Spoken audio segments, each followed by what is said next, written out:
नमस्कार दोस्तों, डी के विद जी के द बिहार स्पेशलिस्ट में आपका फिर से स्वागत है। अल्टरनेट सीरीज जो आपका चल रहा है साइंस और बिहार स्पेशल का। तो आज हम लोग फिर से जो है बिहार स्पेशल पे बात करेंगे। क्वेश्चन जो है 15+ होंगे और डिटेल एक्सप्लेनेशन के साथ जो है हर क्वेश्चन को मैं डील करता हूँ। तो वीडियो कैसा लग रहा है तो आप चैनल को जो है सब्सक्राइब करते रहें और अपने दोस्तों के साथ भी शेयर करें। अभी रिसेंट एक वैकेंसी आया है BSSC CGL 4 का, तो ये बहुत इंपॉर्टेंट है। इसके लिए भी बिहार स्पेशल और साइंस का जो है वेटेज जो है बहुत अच्छा है, क्योंकि 25 क्वेश्चन साइंस का पूछा जाता है और 7-8 क्वेश्चन जो है बिहार स्पेशल का पूछा जाता है। तो ये दोनों सीरीज जो है आपके लिए बहुत इंपॉर्टेंट हो जाएगा और बिहार PPSC के लिए और अदर एग्जाम के लिए भी ये सीरीज जो है बहुत इंपॉर्टेंट है। तो आज का पहला क्वेश्चन क्या है? आज का पहला क्वेश्चन है कि 1943 में भारत के किस प्रांत में भयानक अकाल पड़ा? तो इसका आंसर हो जाएगा ऑप्शन बी। बंगाल में जो है 1943 में भयानक अकाल पड़ा था, क्योंकि 1942 में जो है वर्ल्ड वार 2 आपका शुरू होता है। वर्ल्ड वार 2 शुरू होता है और यहाँ से जो है सारा खाना जो है वो कहाँ चला जाता है लड़ने के लिए। इंग्लैंड में जो ब्रिटिश सैनिक थे उनके लिए चला जाता है, जिसके कारण जो है यहाँ खाना आपका बचता ही नहीं है। ठीक है। क्वेश्चन नंबर 2 है। क्वेश्चन नंबर 2 में कह रहा है कि बिहार की सबसे बड़ी नदी कौन है? तो हम लोग नदी से रिलेटेड लगातार बात कर रहे हैं और बिहार में जो है नदी से रिलेटेड क्वेश्चन भी पूछा जाता है। तो इसका आंसर हो जाएगा ऑप्शन डी, गंगा है बिहार की सबसे बड़ी नदी। तो बिहार की सबसे बड़ी नदी कौन? प्रमुख नदी भी है गंगा, क्योंकि बिहार के बीचों बीच से जो है गंगा आपका फ्लो करती है और इसका लेंथ है 445 किलोमीटर। ठीक है। और कितना जिला से बॉर्डर शेयर करती है गंगा? तो ये 12 जिलों से। तो ये चीज़ भी जो है आप ध्यान रखेंगे। इसके अलावा अगर हम नदी सिस्टम का बात करेंगे बिहार में, नर्दन नदी के बारे में, तो उत्तरी नदी है। तो कौन कौन सी नदी है? तो एक नदी आती है आपकी सरयू, जिसके ऊपर छपरा बसा है। उसके बाद आता है गंडक, उसके बाद आता है आपका बूढ़ी गंडक, फिर आता है आपका बूढ़ी गंडक के बाद बागमती, बागमती के बाद कमला, कमला के बाद कोसी, कोसी के बाद महानंदा। महानंदा जो है इसको ध्यान रखेंगे कि ये महानंदा है, महानदी नहीं, महानंदा है। ठीक है, महानदी नहीं। आप कमेंट करके बता सकते हैं कि महानदी कहाँ बहती है। क्वेश्चन नंबर 3 है कि बिहार का शोक किसे कहा जाता है? तो ये तो मतलब डेली ही लगता है आ रहा है, क्योंकि मैं जब क्वेश्चन उठाता हूँ तो उसमें ये क्वेश्चन रहता ही है। तो मैं डिस्कस कर देता हूँ, इससे रिलेटेड जो है और भी हम लोग फैक्ट्स को जो है डिस्कस करते रहेंगे साथ साथ में। ठीक है। तो बिहार का शोक कौन है? तो ये कोसी है। वही अगर दामोदर का बात करेंगे तो ये बंगाल का शोक है, बंगाल का शोक नदी है। कारण क्या है? तो कारण यही है कि जहाँ बहुत ज़्यादा ये लोग बाढ़ लाते हैं दोनों नदियाँ, क्योंकि बहुत ज़्यादा ये अपने चैनल को जो है बदलते रहते हैं। जो है मार्ग जो है नदी ये बहुत तेज़ी से जो बदलती है, जिसके कारण जो है इसे शोक कहा जाता है। तो ये बंगाल के। वही गंडक नदी की बात करेंगे तो गंडक नदी जो है आपका पालेजा घाट में आकर मिलती है गंगा में। बागमती का बात करेंगे तो आप कमेंट करके बताइए कि बाग नदी क्या गंगा में डायरेक्ट मिलती है या फिर किसी और नदी के साथ जो है ये मिल जाती है। ठीक है, आगे बढ़ते हैं। क्वेश्चन नंबर 4 है कि पटना में नगर निगम की स्थापना कब हुआ था? तो पटना में नगर निगम का स्थापना कब हुआ था? तो इसका आंसर हो जाएगा ऑप्शन आपका हो जाएगा डी, यानी कि 1952 में। ठीक है। अर्बन लोकल बॉडी, ठीक है, अर्बन लोकल बॉडी 74 अमेंडमेंट के माध्यम से इसको संवैधानिक दर्जा जो है प्राप्त होता है। इसके बेनिफिट्स क्या होते हैं और क्या क्या संविधान में परिवर्तन होता है और ये कब हुआ था? तो 1992 में। ठीक है। 73-74 अमेंडमेंट जो है आपको याद रखना है, क्योंकि ये बहुत इंपॉर्टेंट है और पंचायत से रिलेटेड है। पंचायती दिवस कब मनाया जाता है? तो 24 अप्रैल को। और इससे रिलेटेड और क्या हम लोग जानेंगे जो है अर्बन लोकल बॉडी से रिलेटेड। तो अर्बन लोकल बॉडी से रिलेटेड हम लोग जानेंगे कि ये 74 अमेंडमेंट से जो है इसको कॉन्स्टिट्यूशनल दर्जा मिला, संवैधानिक दर्जा। उसके बाद इसमें सब्जेक्ट कितने हैं यानी विषय कितना है, तो विषय है आपका 18। और कौन सा शेड्यूल जोड़ा गया है, तो शेड्यूल जो है आपका 12। वही अगर पंचायत का बात करेंगे तो वो शेड्यूल 11 में है। इसके अलावा पार्ट कौन सा जोड़ा गया, तो पार्ट जो है आपका यानी भाग कौन सा संविधान में जोड़ा गया, तो भाग जो है आपका 9A। ठीक है। और आर्टिकल कहाँ से कहाँ तक है, तो आर्टिकल है आपका 243 से 243ZG। ठीक है। तो इतना बात जो है ये याद रखें, क्योंकि ये पूछा जो है जाता है। अगर क्वेश्चन को और टफ बनाना होगा तो फिर ये जो आर्टिकल दिया हुआ है इसके अंदर से जो है पूछा जा सकता है। तो एक बार आप जो है आर्टिकल को भी देख सकते हैं। ठीक है, आगे बढ़ते हैं। क्वेश्चन नंबर 5 है कि बिहार में 1974 के छात्र आंदोलन का नेतृत्व किसने किया था। तो ये क्वेश्चन हम लोग कल भी डिस्कस किए थे, तो इससे रिलेटेड जो है इसका आंसर हो जाएगा ऑप्शन ए, जयप्रकाश नारायण जी। जयप्रकाश नारायण जी जो है इसको हम लोग संपूर्ण क्रांति भी कहते हैं। संपूर्ण क्रांति भी क्या कहा जाता है, संपूर्ण क्रांति भी इसको कहा जाता है। ठीक है। और ये कहाँ हुआ था, तो गांधी मैदान में, पटना के गांधी मैदान में। इनको 1999 में भारत रत्न दिया जाता है। ठीक है। भारतीय स्वतंत्रता क्रांति में जो है 1942 में जयप्रकाश नारायण जो है आज़ाद दस्ता का गठन करते हैं। और ये जो है एक अंडरग्राउंड संस्था होती है जो ब्रिटिशों के विरुद्ध लड़ती है। ठीक है। और ये बना कहाँ था, तो ये नेपाल के तराई क्षेत्र में, जो बिहार का अपना क्षेत्र है, तो जो नॉर्दर्न पार्ट है ये नेपाल के बॉर्डर शेयर करता है, तो यहीं जो है आपका ये बना हुआ था। वही अगर राम मनोहर लोहिया का बात करेंगे तो ये सप्त क्रांति से जुड़े हुए थे, 7 रेवोल्यूशन, सप्त क्रांति। ठीक है। विनोबा भावे जो है ये हम लोग कल भी पढ़े थे कि ये भूदान आंदोलन से जो है ये जुड़े हुए थे। ठीक है। और ये कहाँ हुआ था, तो ये आपका हुआ था तेलंगाना में शुरू किए थे। और तेलंगाना में भी कहा, तो पोचमपल्ली तेलंगाना। और कब, तो 1991 में। आगे बढ़ते हैं। क्वेश्चन नंबर 6 है कि बिहार के किस जिले का प्रति व्यक्ति आय सर्वाधिक है। तो बिहार के किस जिले का आय सर्वाधिक है, तो इसका आंसर आप कॉमन सेंस से भी लगा सकते हैं, पटना। और इसके अलावा जो है सबसे कम कहाँ है, तो शिवहर में। तो ये भी बात जो है ध्यान रखेंगे। आगे बढ़ते हैं। एक चीज़ और मैं बोलना चाहूँगा कि सेंसस जो है ये बहुत इंपॉर्टेंट होता है बिहार के एग्ज़ाम के लिए। 2-3 क्वेश्चन तो डायरेक्ट आप कोई भी एग्ज़ाम दीजिए बिहार का, कोई भी एग्ज़ाम दीजिए बिहार का, तो उसमें जो है सेंसस से क्वेश्चन पूछेगा ही पूछेगा। जनगणना तो आपको पढ़ के ही जाना है। क्वेश्चन नंबर 7 है कि बिहार के ग्रामीण क्षेत्र में पाई जाती है। तो ग्रामीण क्षेत्र में क्या पाई जाती है, तो अदृश्य एवं मौसमी बेकारी। अदृश्य एवं मौसमी बेकारी क्या होता है, अदृश्य बेकारी यानी बेरोजगारी क्या होता है कि जैसे एक कोई काम है, मान लीजिए कि एक खेत है, तो इसमें क्या होगा कि 2 आदमी जो है ये पूरा काम को कर सकता है। ठीक है। 2 आदमी जो है सक्षम है कि ये पूरा काम कर देगा और प्रोडक्टिविटी उतना ही होगा, मतलब उत्पादन उतना ही होगा, जो 100 kg गेहूँ होने वाला है खेत में वही होगा। लेकिन इसी में क्या है कि घर का पूरा सदस्य यानी 10 आदमी जो है इसमें लगा हुआ है। तो इसका मतलब है कि 8 आदमी जो है अदृश्य रूप से जो है क्या है, बेरोजगार है।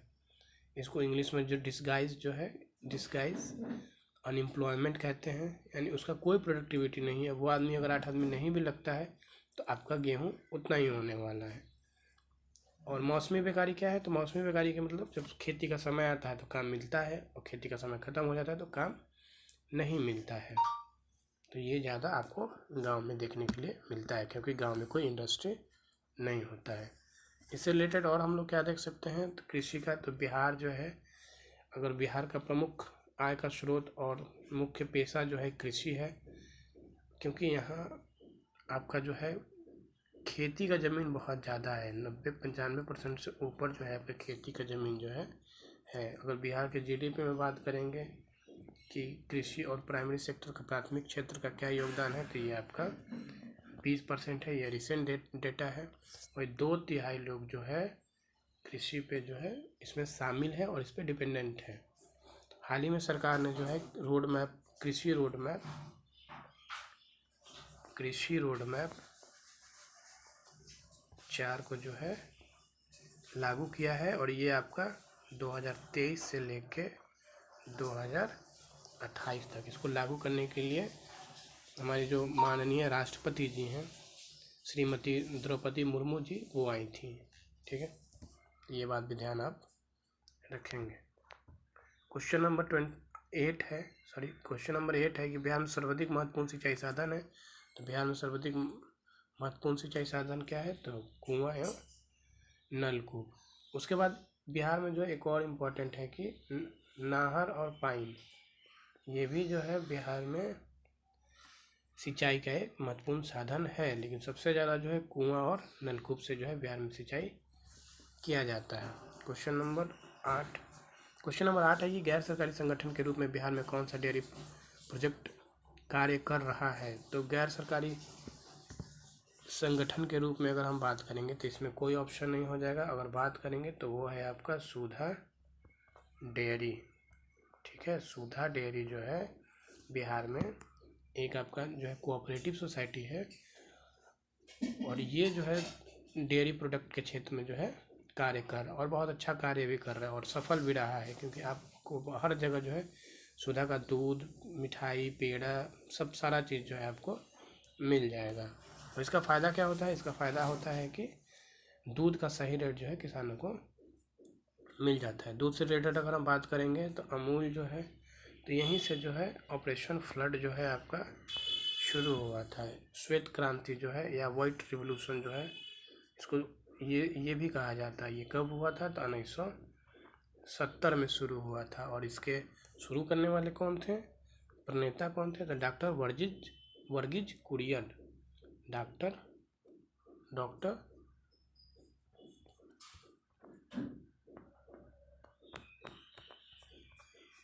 वर्गीज कुरियन। ठीक है, तो इनको जो है फादर भी माना जाता है वाइट रिवोल्यूशन का या ऑपरेशन फ्लड का। ठीक है, वहीं को सुधा का बात करेंगे कि सुधा शुरू कब हुआ था, सुधा डेयरी, तो ये 1983 में। और यही कारण है कि भारत जो है दुग्ध उत्पादन में दुनिया में सर्वप्रथम है। सर्वप्रथम मतलब प्रथम स्थान पे है। ठीक है, आगे बढ़ते हैं। क्वेश्चन नंबर 10 है। क्वेश्चन नंबर 10 कह रहा है कि बिहार के कृषक मजदूर हैं, तो क्या हैं, ऑप्शन है शिक्षित हैं, अशिक्षित हैं, ज्ञानी हैं या कुशल है। तो इसका आंसर हो जाएगा ऑप्शन बी, अशिक्षित हैं। ठीक है, ऐसा क्वेश्चन इसलिए पूछा गया है क्योंकि बिहार में जो लोग कृषि कर रहे हैं या फिर बिहार का जो लिटरेसी रेट है, साक्षरता दर जो है वो बहुत कम है। ठीक है, ये आपका 61 कुछ % जो है आपका है, जो कि नेशनल एवरेज से बहुत कम है। ठीक है, और कारण क्या है इसके पीछे, बिहार में खेती का ज़मीन तो बहुत है, लेकिन बिहार में खेती का उतना प्रॉफिटेबल वो खेती नहीं है। इसका कारण क्या है, इसका कारण है कि बिहार में लैंड होल्डिंग बहुत कम है। लैंड होल्डिंग का मतलब होता है कि एक आदमी के पास बहुत कम ज़मीन है, वो आपका 0.38 हेक्टेयर के आसपास जो है एक आदमी के पास आपका ज़मीन है। तो इतना ज़मीन में खेती किया नहीं जा सकता। उसके अलावा फ्रेगमेंटेड लैंड है, मतलब बिखरा हुआ ज़मीन है। मतलब ये आपका गांव है, तो एक खेत आपका यहाँ है तो दूसरा खेत 2 किलोमीटर दूर यहाँ है, तो इसमें खेती करना आसान नहीं हो जाता, क्योंकि उतना संसाधन आप पानी, खाद, ट्रैक्टर, ये सब पॉसिबल है नहीं। इसके अलावा जो है कैपिटल नहीं है, पूंजी नहीं है, पूंजी के साथ मार्केट और सही रेट भी नहीं मिलता है। ये कारण है बिहार में कृषि भूमि होने के बावजूद भी जो है बिहार पिछड़ा हुआ है कृषि को लेके।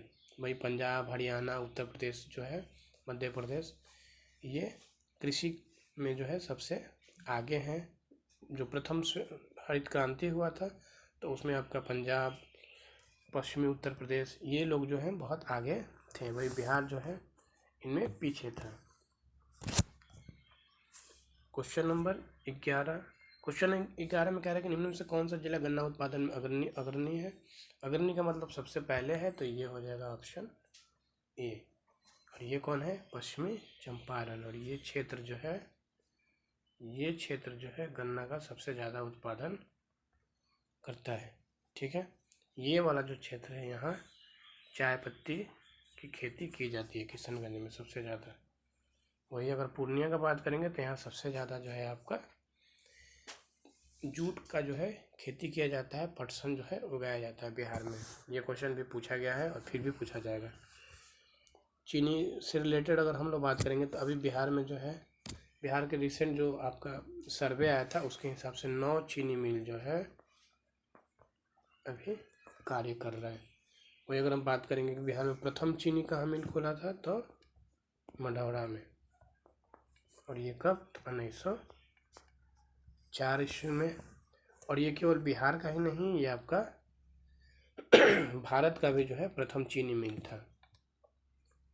ठीक है, क्वेश्चन नंबर 12 है कि बिहार में हिमालय की शिवालिक श्रेणी के हिस्से कहे जाते हैं। तो बिहार में भी जो है हिमालय का कुछ हिस्सा जो है मिलता है। और वो कहाँ मिलता है? तो बिहार के उत्तरी मैदान में।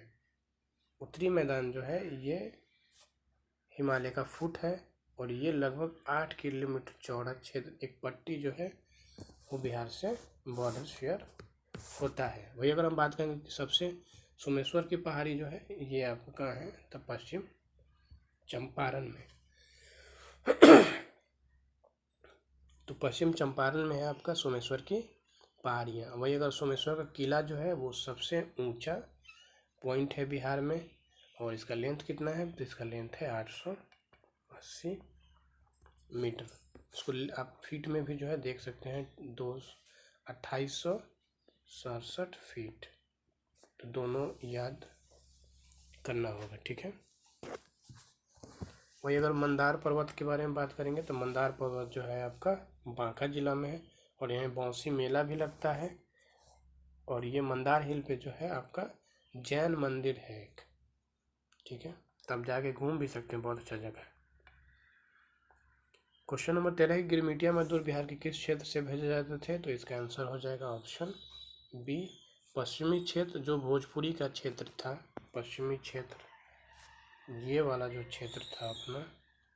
ठीक है, तो यहाँ से बिहार के जो है मजदूर, जो गिरमिटिया मजदूर थे, गिरमिटिया ये नॉर्मली आपका जो है कॉन्ट्रैक्ट बेसिस पे जाते थे। चाय बागान, जो चीनी का जो खेती होता था, चाय, चीनी, चाय, कपास, तो इनको जो है कॉन्ट्रैक्ट बेसिस पे जो है बहुत सारे दूसरे देशों में जो है भेजा, जैसे कि वेस्ट इंडीज़, अफ्रीका, दक्षिणी पूर्व एशिया में जो है इनको भेजा जाता था कि आप जाइए वहाँ मजदूरी करिए। लेकिन फिर वहाँ से ये लोग कभी वापस नहीं आए। इन्हीं से रिलेटेड जो है भिखारी ठाकुर जी हैं, इन्होंने एक बुक लिखा था विदेशी है। इसमें जो है बहुत अच्छे से इन चीज़ों को जो है दर्शाया गया है। ठीक है, तो ये पश्चिमी क्षेत्र है, वही पूर्वी क्षेत्र है, ये उत्तरी क्षेत्र और ये दक्षिणी क्षेत्र है।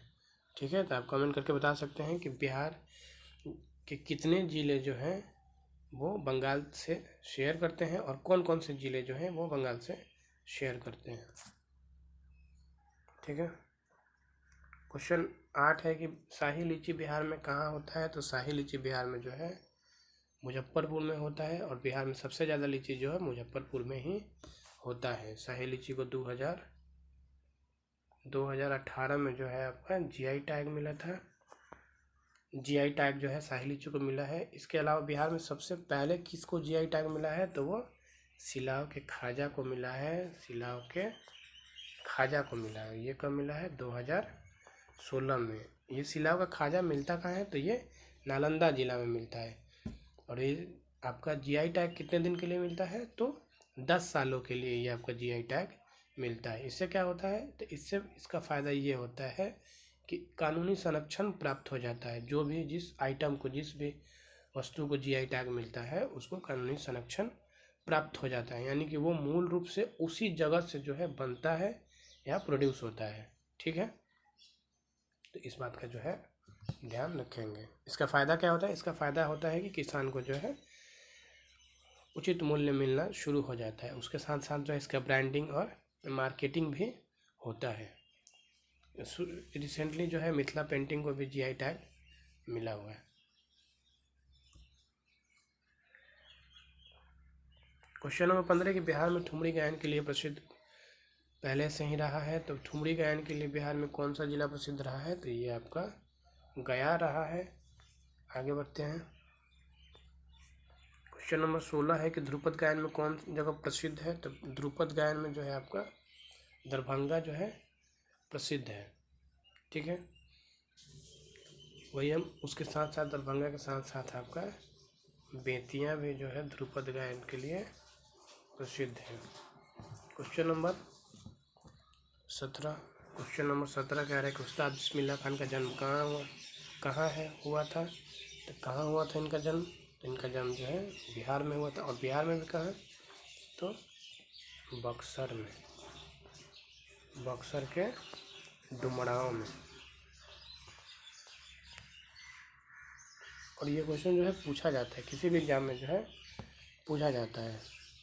ठीक है, इनसे इम्पॉर्टेंट एक और फैक्ट्स है जो हमको जानना ज़रूरी है। 2001 में जो है इनको भारत रत्न मिला है। बिहार में किनको किनको भारत रत्न मिला है, ये फैक्ट्स जो है आपको याद करना बहुत ज़रूरी हो जाता है।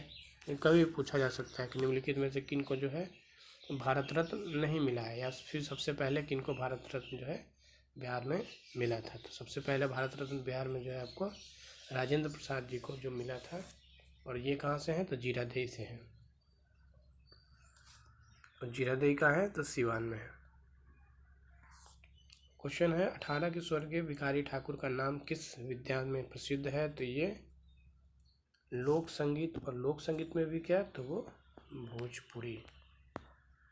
भोजपुरी में ये क्या करते थे, तो भोजपुरी में ये लेखनी और आपका जो है डांस से रिलेटेड जो है इनका काम था। इनसे रिलेटेड एक शब्द आता है लौंडा डांस। लौंडा डांस से जो है आपका भिखारी ठाकुर जुड़े हुए थे।